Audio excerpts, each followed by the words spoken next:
Okay, so in today's video, I wanted to do a little discussion. Should Tamashii be worried about the third-party company? And short answer, nope. Now you might be wondering, like, third party is putting out all this great stuff. They might have Tamashii on the edge of their seat, and to be honest, I thought that at first, but no, not really. Not at all, actually. But let's start off with something simple, like the Gohan Beast versus Gohan Beasts. So, if you don't already know, DL Customs, a third-party company, put out some Gohan Beast head sculpts. And Tamashii announced their Gohan Beast, only for it to be, of course, a premium Bandai exclusive. That's a whole discussion on its own, and I'll probably do a video on premium Bandai. But that's for another time.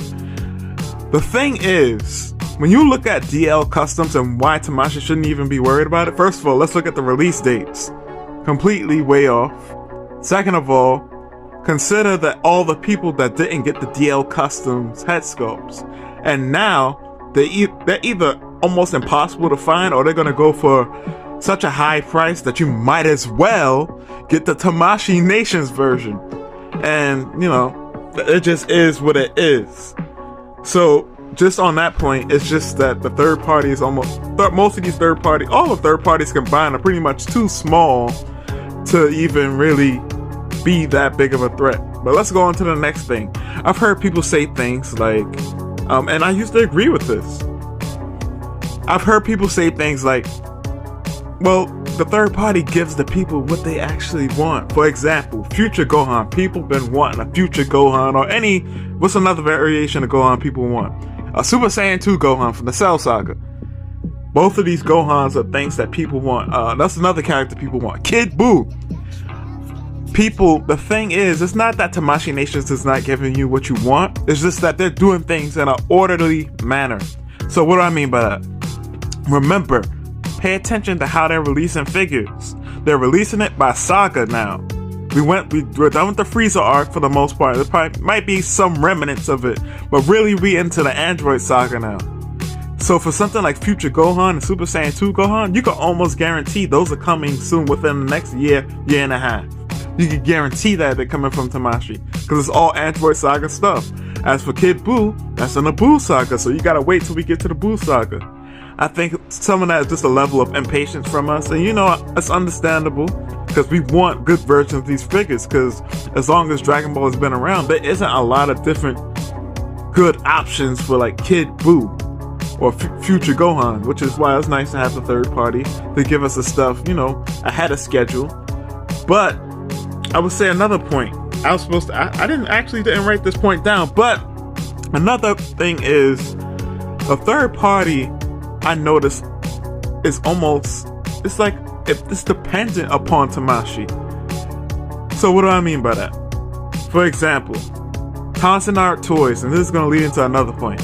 Tonsenarttoys is a company that guy, he can sculpt. He can sculpt for real. And his head sculpts for his Vegetas, bruh, they look fire. But at the end of the day, whose body molds are you going to be using? Tamashii's. So even with something like that, where Tonsenarttoys has a superior head sculpt, and I would argue that it's mostly because he's actually following an art style for Dragon Ball that people actually want to see. And Tamashii is not really following an art style that people really care for. And you can tell because when they actually follow the art style people care for, an example, Super Saiyan 4 Vegeta, those face plates were great. They looked like Tonsenarttoys, but it was because they followed a particular art style, But that's one thing. What else? Oh yeah, I'm not one of the most obvious things too, and I'm probably might revisit some different points just in case I left something out. But another obvious point, Tamashii could just shut all this down if they really wanted to, but I have my own conspiracies that Tamashii has their hands in some of these third parties, and that's why they haven't been shut down. I don't got no proof of it. I don't got any type of proof of it, but it doesn't make sense as to why they didn't. They can easily shut it down. Easily. What's another thing? Oh yeah, the biggest thing for me is that If you notice, the third parties are very limited in what they can make. And once again, this goes back to being almost dependent on Tamashii's sculpts. Oh yeah, that's one thing I was gonna say earlier. Dependent upon Tamashii's sculpts. So notice how we didn't get a 3.0 body from a third party company. They waited for Tamashii to do a 3.0 body, and then they was like, alright, now we're gonna upgrade all our stuff. None of these third party companies are really innovating, and it's not to say that Tamashii Nations Bandai is the most innovative company, but they usually wait for Tamashii Nations to come out with the updated sculpts and articulation, and then they'll copy it, and then they might, tweak some things and refine it a little bit. But in that way, they'll never be ahead of Tamashii with that. And then also another thing, just going like a minor bit of bullet point to that point. Consider that these third-party companies pretty much only make protagonist characters. They rarely ever make villainous characters. So, for example, the only villain character they've made that I've seen made by the third party is Goku Black. And you know why? Because he's a regular human-looking character. Notice all the oddball-looking characters like Frieza, Cooler, characters like that. They have not made third-party versions of, and that would be a nice thing to capitalize off of. You know why? Because they don't necessarily. I'm guessing. I was about to say it like I actually know, but I'm guessing it's because they don't have the budget to make a large figure like Final Form Cooler. That's why we haven't gotten a third-party Broly, because it's such a massive figure that I'm not sure if their budget would allow them to mass produce a figure that large. Unlike Tamashii, who has a much larger budget.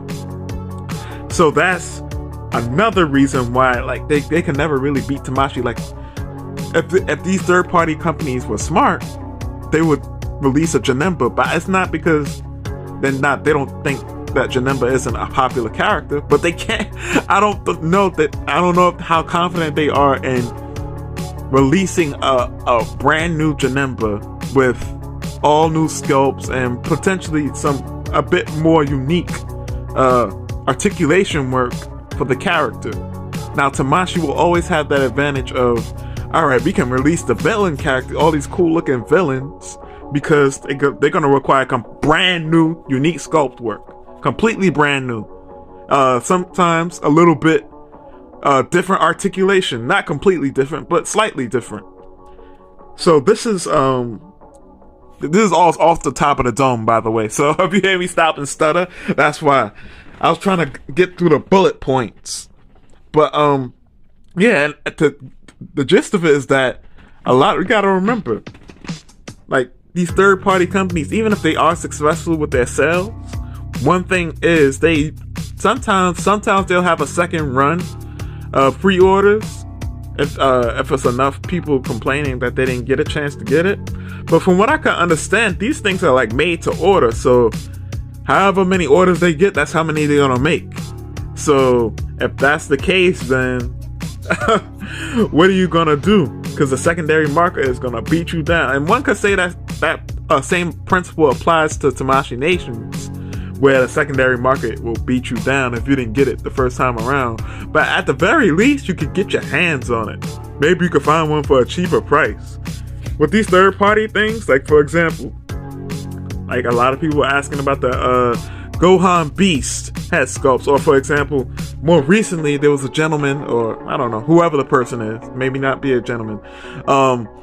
They asked about the Kong Studio Ultra Ego Vegeta. These things, once they sold out, they basically sold out. You just gotta wait. Now, only thing is, once again, with the waiting game, Tamashii, for example, waiting for Tamashii to put out Ultra Ego Vegeta. Who knows when that'll come out? That's probably years off. The only way it won't be years off is if a Dragon Ball movie comes out and it features Ultra Ego Vegeta, and then they'll definitely make Ultra Ego Vegeta. But other than that, if we waiting for like the anime to come back, or for them to start making figures of manga stuff, oh, forget about it. Who knows how long we're gonna wait. But with all that being said, I think I covered all the points I wanted to cover with this. with a third party, with Tamashii having to worry about third party. They don't gotta worry about anything. Now, that might have been an obvious answer to some of you, but I thought it would be like a fun discussion to have, a little quick discussion. And it seemed like you guys like the speculation, discussion, news videos type of deal. So, I have a decent amount of ideas for these too. But with that being said, I think that's all I got to say about that. Peace.